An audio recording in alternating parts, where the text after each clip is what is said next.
Béton. Béton. Béton. Béton. Béton. Merci beaucoup. balobaki tokovoyage te tokozwa misala te. Merci beaucoup na mama Nana Manonina oyo apesi biso mosala. Merci na Jean-Marie Kabunda Kabunda. Merci na président Ayi. Merci na Kabuya mwana bute. Lelo tokomi bato tokomi komata ba jet privé tozomela ba Beaufort na kati tala nde tozobaluka Fachibe Béton. Béton. On doit faire la remise de reprise avec Jésus-Christ. On ne peut pas nous intimider.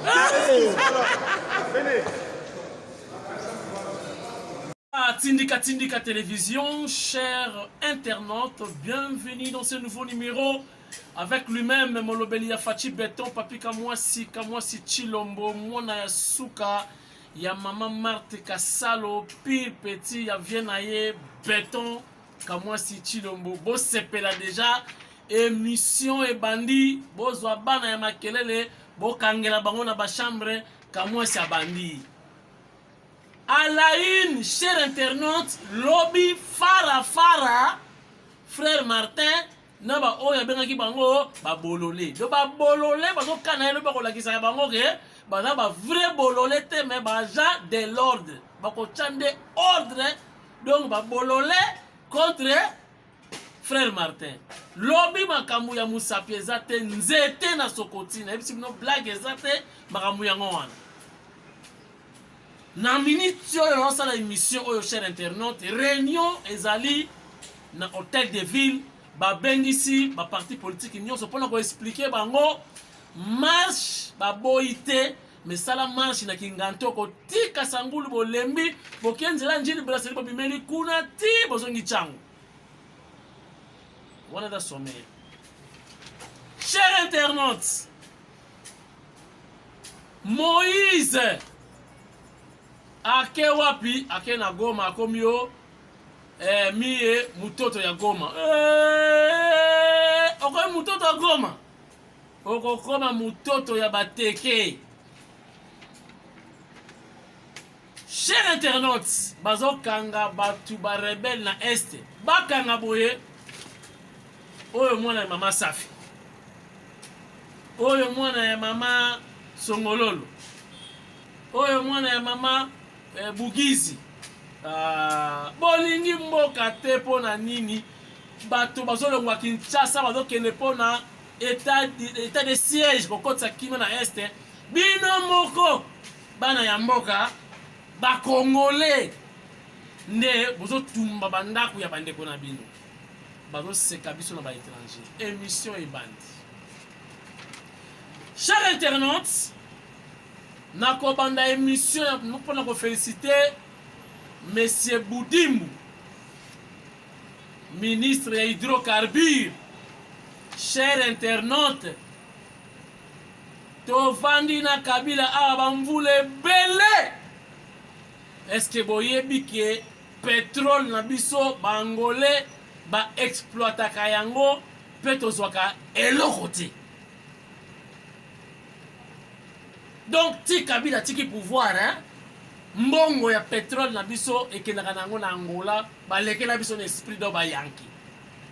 Ils n'ont pas réussi ya koyebisa ba angolais bopesa mbongo na biso parce que toko exploiter pétrole na biso. Yo kama ba angolais ba bisaki bango plateforme oyo tosala pona kozwa pétrole tosala na mbongo na biso. So bolingi bozongisa na biso ba milliards oyo tosala la plateforme oyo po boka na ko exploiter bino moko bakatana bakokate. Didier Boudimbu mwananko mungangu zisaka. Didier Boudimbu akiti na Luanda ake kosala masolo basololi bayokani basali ba accord plateforme ya bino etikala mais soki bobendi odongaka or noir tope pétrole facha lobi 50-50 50-50 gagnant bino mobenda biso pe tobenda. Didier Boudimbu, ministre des hydrocarbures. chapeau bas. Olakisi biso kozali mwana ya mokongo ya solo mayele leka mwana nkongo ngango zisaka. Didier Boudimbo, félicitations. Donc c'est une information que je vous livre. Enfin et enfin, pétrole na biso oyo bangolé ba exploitaka sikoyo 50-50, 50-50 tokokabula mbongo ndenge nini mbongo kotonda te na trésor public. Merci encore une fois Didier Boudimbo, son excellence. Chers internautes, bakangi ba rebelle FRDC kosala musala boyebi makambo eliki bakutai kotumba kuna batumbi zandu batumbi ba magasin na Ituri tango FRDC akoti sikoyo opération kanga bango bakanga bana boye oyo mwana ya mama Safi oyo mwana mama Fataki oyo mwana bana ya mboka na soni siko ba def bakoloba nini oyo elenga na mboka na bino bino bosala ngo koma yo moko ozotumba mboka na yo koma yo moko ozotumba bandeko na yo na dénoncer yango eza malamu ata mukete finalement mboka kobonga ndenge nini chef de l'état nako se pulmoner pour qu'il y ait la paix, que la paix soit retrouvée pour nous redonner l'image ya Congo biso moko bana Congo tudocha ba moto. Est-ce que nous sommes normaux? Est-ce que zalaka après ba lobaka non talabo nzoka biso moko tudotumba mboka na biso. Et c'est triste. To changer mentalité, bozoka coordination, il y a changement de mentalité. Baza ko beta c'était chaque jour. Nana Manouani na Kiuma ministre près le président. Alors c'est une cohésion, unité nationale. Ba discours il y a une fois ko bannir yango. Biso moko to bomba mboka. Finalement to kende wapi. Et c'est déplorable. Moïse akena Goma alobi akomi mutoto ya Goma. Est-ce que c'est vrai? Boyoka oye moka lobaki. Na émission ya tindika na yemoko molobeli ya Fachi pire petit ya na ye béton. Tindika mangoni. Je mets tous les contrats que j'ai dit avoir quand j'étais très jeune, c'est peut-être, pour ne pas exagérer, pas moins de 70 millions de dollars. Et le papa faisait la pêche aussi, il était aussi dans la pêche, tout le monde était dans la pêche. Donc nous sommes le produit du poisson. Et le papa, il a fait fortune dans il a fait un peu d'argent, bon, il a fait quand même beaucoup d'argent dans le poisson, comme tous les Grecs qui sont venus à l'époque, tous les Juifs qui sont venus.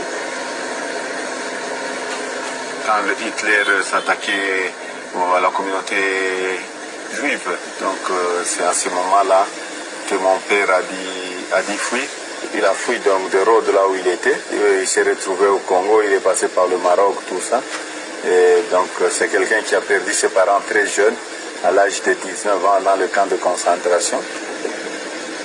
Mon père, quand il est arrivé, il a commencé dans ses affaires propres, donc dans la pêche, il faisait la pêche.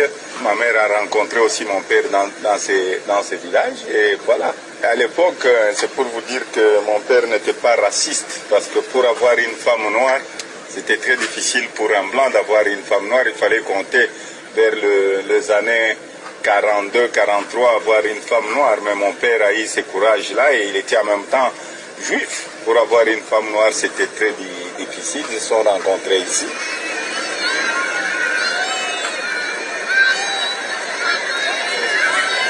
Mon père est décédé, j'avais à peu près 12 ans. Et il est enterré ici? Non, mon père n'est pas enterré ici, il est enterré à Natania.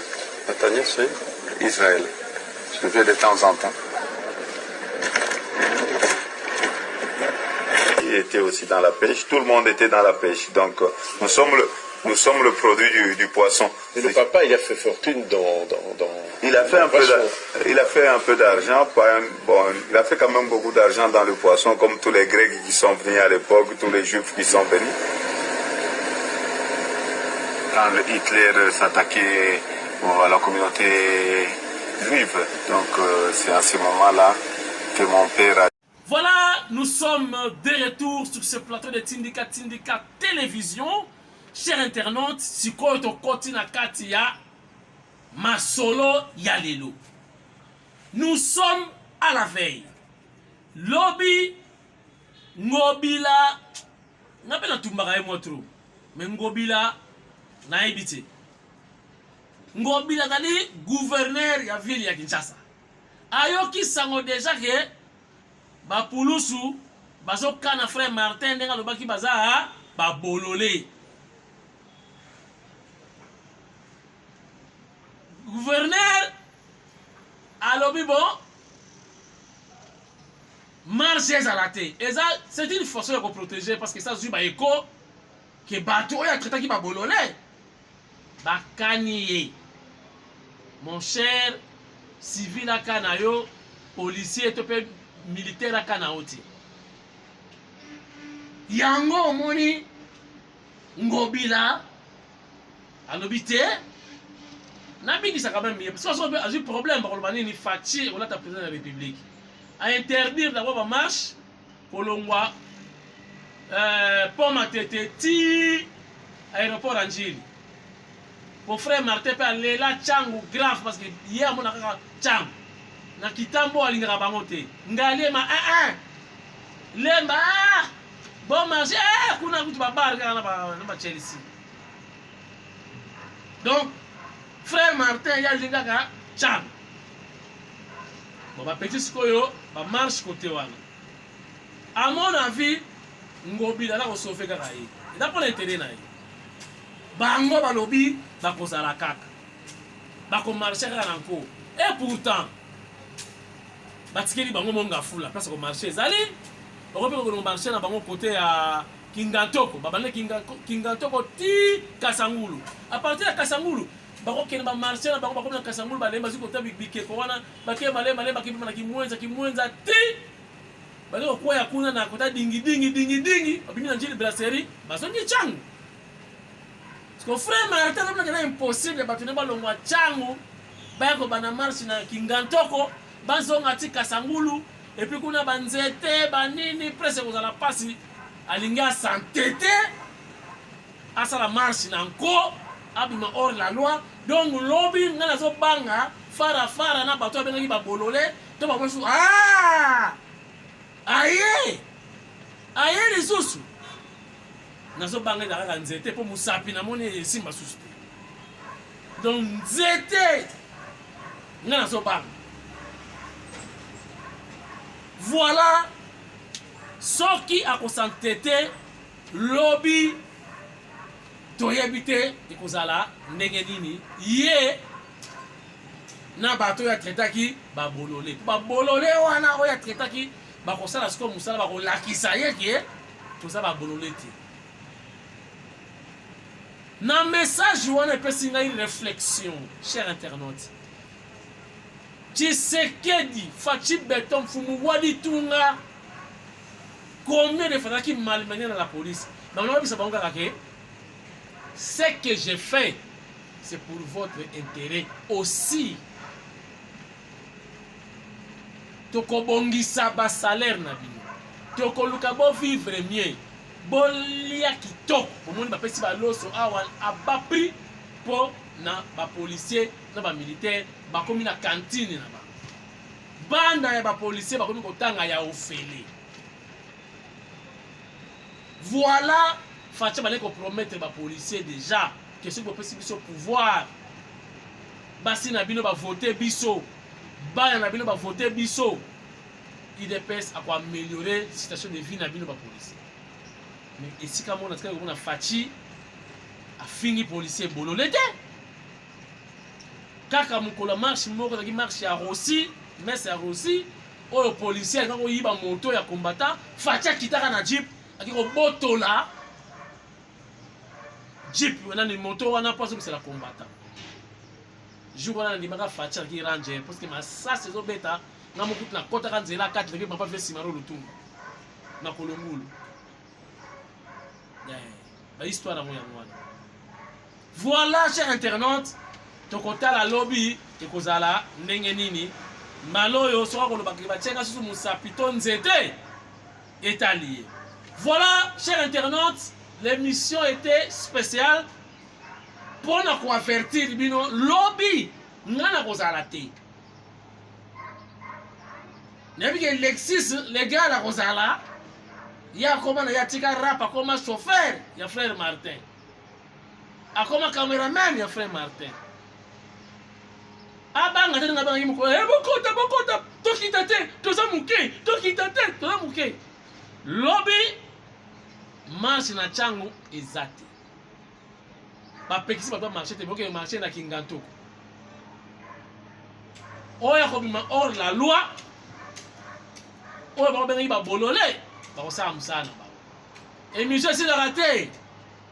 Voilà, na pesi merci na chargé d'émission Monsieur Tony, dans le cabinet, il y a ministre près le président de la République, Nana Manouanina Kyumba Fumubuku Moulonge Shiwa Kalasa, double brassard, océan. Et monsieur c'est la raté, et si Ngaïna Bino, Lobby Kaka. Merci beaucoup.